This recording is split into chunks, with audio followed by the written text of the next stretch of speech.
The guests that have been invited here today, thank you for taking a lot of time to come here today. Appreciate it. Chair Gordon, council members, and especially Councilmember Fry for authoring this ordinance change. Thank you very much. I don't see any questions here. I think a lot of us up here might be a little bit talked out, but we are going to open the public hearing and give you, those of you that came, a chance to speak briefly. And I'm going to aim to try to get done by 4:30, committee members, maybe a little earlier, but we have one other item we have to continue to. So I'll open the public hearing for this, and I'll ask Robert Moffett to step forward first, please. Welcome. Thank you, Chairman Gordon, members of the committee. I am Robert Moffett. I'm a spokesperson for the American Lung Association in Minnesota. Air pollution is a primary concern for us. We take it very seriously. We believe it is a public health issue, and we strongly support measures that provide strong incentives for local businesses to be cleaner. And that's all I have to say. Thank you. Thank you very much. Appreciate that. Sarah Goodspeed.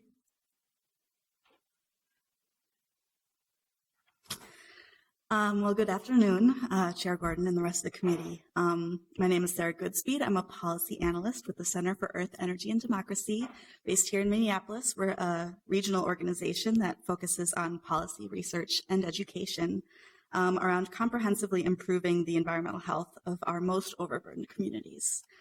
And we just heard many hours of testimony in support of our first agenda item. And while this second one is a little less glamorous and familiar, I think it nonetheless has a very similar goal of reducing pollution at the source. And so we are commenting today in support of the fee restructuring before the City Council. Among other pollutants of particular significance is that these fees will begin to address the fine particulate matter and the volatile organic compounds emitted by facilities in our own communities. The Minnesota Department of Health has found that in Minneapolis, exposure to particulate matter is linked to numerous adverse health conditions such as asthma, chronic bronchitis, reduced lung function, irregular heartbeat, heart attack, and premature death. The long-term impact of exposure to volatile organic compounds, such as that experienced by workers at the impacted facilities and neighboring community members, includes the increased risk of cancer, liver damage, kidney damage, and damage to the central nervous system. Numerous state and national studies confirm that this air pollution and its negative health impacts are not experienced equally across geography and demographics in Minneapolis, but actually cause greater damage to already overburdened communities within our cities. In the Twin Cities alone, the Minnesota Pollution Control Agency and Minnesota Department of Health have confirmed that fine particle pollution caused an estimated 2,152 deaths, 321 hospitalizations for heart and lung conditions, and 402 emergency department visits for asthma. And this was particularly significant for elderly people, people of color, and low-income people. In addition, MinRisk modeling by the Minnesota Pollution Control Agency shows significant hotspots of elevated cancer risks in Minneapolis due to exposure to the cumulative impacts of air pollution, largely in low-income communities of color and indigenous communities. Additionally, asthma hospitalization rates in children in Minneapolis were almost 50% higher than the national average. This has a broader community impact such as school attendance, missed parent work days, and related ongoing challenges. These communities are overburdened, experiencing the legacy of historical pollution and the cumulative impact from highways, local traffic, and industrial facilities positioned within our city. We also know that climate change will directly affect local air quality by altering chemical reaction rates, as well as affecting the dispersion and deposition of air pollutants. Therefore, an investment by the city in proactively improving air quality protects communities today, as well as acting as an adaptive strategy towards the impacts of climate change. These fee changes will help tie the costs of pollution directly to the sources of that pollution, rather than passing those costs on to our health and other community impacts. It uses an economic mechanism to proactively protect workers and neighboring communities' health, rewarding positive actions that improve public health. These types of voluntary market incentives are part of what is needed to address the critical problem, in addition to future regulations to continue reducing air pollution in our city. This policy is a positive direction forward for the city of Minneapolis to protect our most vulnerable communities from air pollution and to protect air quality for all of our residents in a responsible manner. So we submit this testimony in support of the proposed fee changes. Thank you. Thank you very much. Next is Laura Babcock.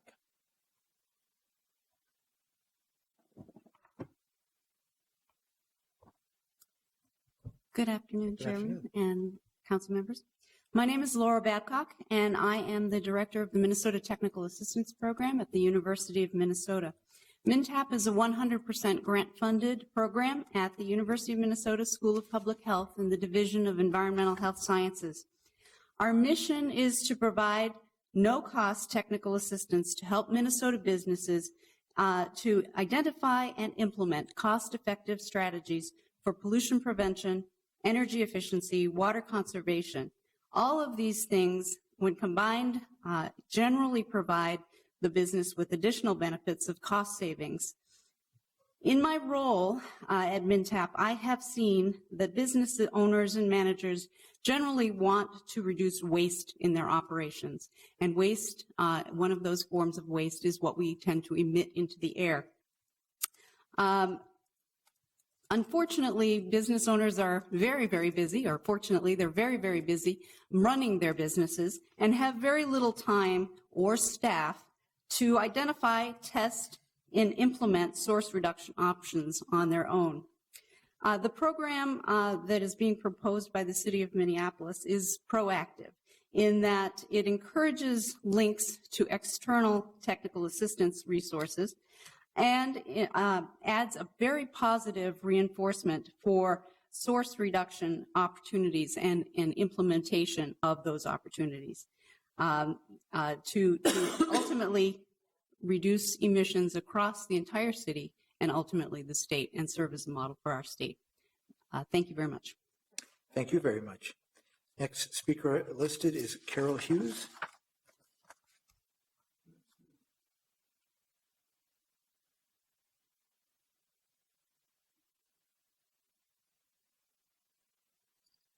Good afternoon.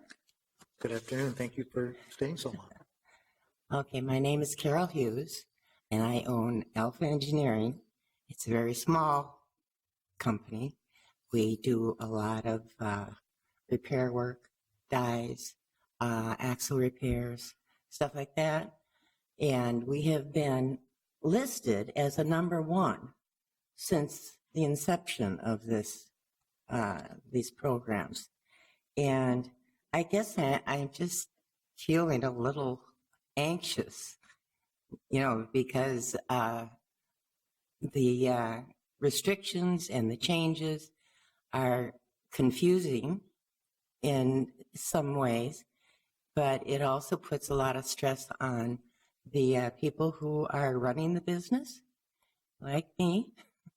And I guess I would like a little bit more clarification as to how they are going to rate my business, which I have a sink and a toilet, and that's it.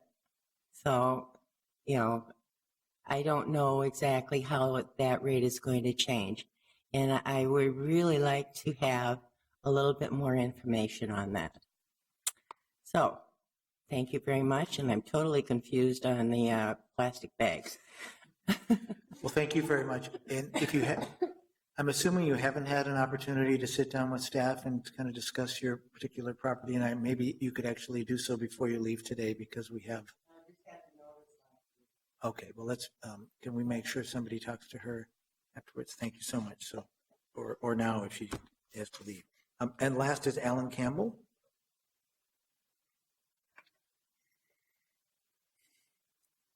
Good afternoon. Good afternoon. Thank you, Chairman Gordon, members of the council. I'm a Minneapolis resident speaking this afternoon in behalf of the Sierra Club. The Sierra Club supports the proposed changes to annual pollution control billing fees, which would make fees more proportionate to the true costs of pollution, thus incentivizing pollution reduction. We are most pleased to see that the proposed changes would implement more appropriate fees on large-scale emitters of pollutants, that are most damaging to health, especially to health in overburdened communities. Pollutants such as sulfur and nitrogen oxides, fine particulates and VOCs, while no longer charging a fee for use of pollution control technologies. The temporary exemption of businesses that submit a voluntary emission reduction project is also a major positive. We view these changes as a good first step. Future changes to impact fees that could also be considered would be to work toward measuring and factoring in the external costs of CO2 emissions to create a stronger incentive to reduce the emissions that are most harmful in contributing to climate change. Such a modification should be considered and could be done keeping the fee structure in a revenue-neutral manner. Thank you. Thank you very much. Is there anyone else who is here to speak on this but didn't sign up? Welcome. Maybe you can state your name for us. Good afternoon. My name is James Kelly, and I'm a manager in the Environmental Health Division at the Minnesota Department of Health. And I just wanted to say briefly, you heard a little bit about the report that we produced with the Minnesota Pollution Control Agency last year called Life and Breath that really did highlight, as Patrick put it, the immeasurable cost of pollution. That is the cost that can contribute to in actual premature deaths related to air pollution and the cost of asthma. I just wanted to reiterate how important that is and to keep in mind, as well as the fact, as you've heard, that the burdens that are borne as a result of air pollution are disproportionately felt in communities that are least able to deal with it. So I think it's very important that actions that can be taken to reduce the levels of air pollutants in our communities are very helpful from a public health standpoint. And that's all I wanted to say. Well, thank you very much for being here. Appreciate that. And seeing nobody else coming forward, then I'm going to close the public hearing. And Councilmember Fry, would you like to make the motion? Thank you, Mr. Chair. Yes, I would, and I'll just speak briefly to it. These approximately 4 issues that are being brought forward right now certainly are not all that sexy, but I think have a major impact on our environment ultimately. I want to give a huge thanks to Tom Frame, to Dan Huff, and Patrick Hanlon for quite a bit of work that they've done on this that it really dates back to the beginning of my time on the council even. You guys have been working on this for years right now, and once you brought it forward to my desk, it was at a point where it was very much a final draft. So that work is hugely appreciated. Thank you. And some of these items are significant changes. Others are practical improvements to the situation that we already have in place. So whether it's aligning fees to service, or my favorite one, which is paying by emissions rather than the emission-controlled device, that just makes sense. I mean, if someone's got an emission-controlled device, that's a good thing. Why are we charging them because of that device? We should be charging them based on the particulate matter that it has a negative impact to the health of our residents in the city. And then finally, simply the having some further regulation around perks. So thank you. We're really proud to move this forward, and I certainly encourage my colleagues to vote in favor. Thank you very much. Councilmember Johnson. Thank you, Mr. Chair. I just want to thank staff for their work on this, everyone else, and Councilmember Fry. I think it's a great change. We all share that, I think, as well. Can't speak for you all, though, but seeing no comments or discussion, all those in favor say aye. Aye. Any opposed? Any abstentions? Well, that motion carries then. And now we have one last item for us, and this is the emergency shelter ordinance, which the ordinance language isn't quite ready yet. And so I would like to open the public hearing on it in case there's anybody here to speak to it. Seeing no one, I will close the public hearing, and I will make a motion to continue this hearing till May 16, 2016. Any discussion? Seeing none, all those in favor say aye. Aye. Any opposed? Any abstentions? That motion carries. And then seeing no further business before us, this meeting is adjourned. Thanks, everybody.